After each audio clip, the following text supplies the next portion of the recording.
Happy Monday, everybody. I hope everybody watching had a great 4th of July. Hope it was safe and fun, and you just got to celebrate our nation's birthday.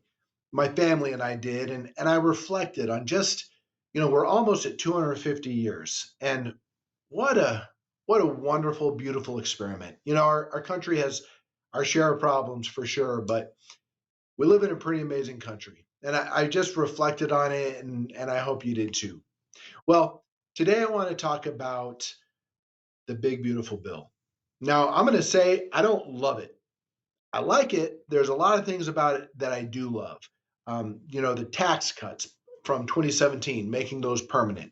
There's additional tax cuts that will affect, the middle class as well and the lower class, even more so than our current environment. And that's with potential cuts in overtime wages as well as tips.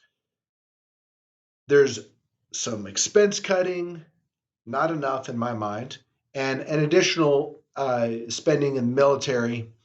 But here's my problem with it, and this is why I don't think it's a beautiful bill. Now, a pretty good bill, okay, maybe, but beautiful, no, because of the debt.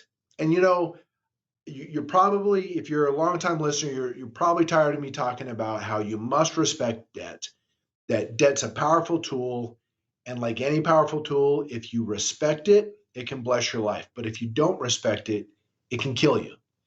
And it's projected that this bill could add trillions of dollars to our national debt over the next 10 years. Now, the White House is saying that's not accurate. They're running on the platform that once this bill gets passed, that the debt that it could potentially increase won't matter because it will unleash growth in our country economically, so much so that we'll have an excess of capital that we can then use to pay down not only the future debt, but current debt. Well, that's a big gamble, and especially because presidential terms are only 4 years and it's Congress that controls the purse strings. There's my concern. It's all these, hundreds of congressional members and 100 senators that are fighting for pork for their districts. And that just keeps increasing the debt load. Why do I worry about debt for our country? Well, specifically, given the current environment, there's a few areas that increasing the debt could continue to harm. One is just the general economy. Now, the US is a massive borrower.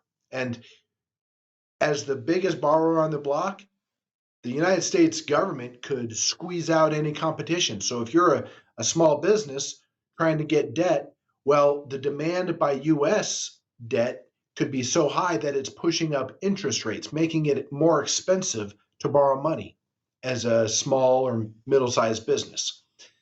There's also the currency. That's one of my biggest concerns. I've talked about how the US dollar has fallen by 97% over the last 100 years. Well, growing our debt will only continue to wear down the currency and the purchasing power.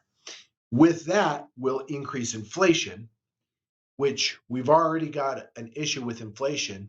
And then you've got global trade. Now, the US dollar is the reserve currency for the world, which means that international settlement happens through the US dollar. But we've been seeing a move away from the dollar into gold for central banks for their reserves, not for settlement, but for reserves.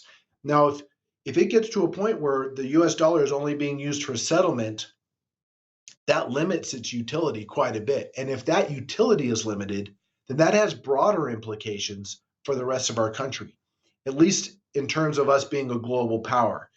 It's our currency that pays for our military, and our military ensures our global strength. So that's my concern. As this bill moves forward, and it keeps going back between the House and the Senate, we'll see. Hopefully they can cut down the excess spending and decrease the debt, but that's my concern. Now, that's my concern for the country.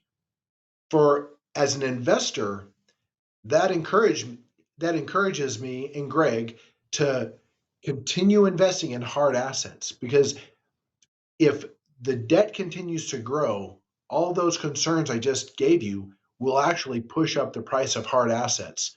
Uh, so if you're watching this, yes, we need to hope that the debt doesn't continue, but until we see a major turnaround, which I'm doubtful of, mostly because of all the folks in Congress, we're investing in the right way. So, with that, y'all have a great week. We'll see you next week. Bye bye.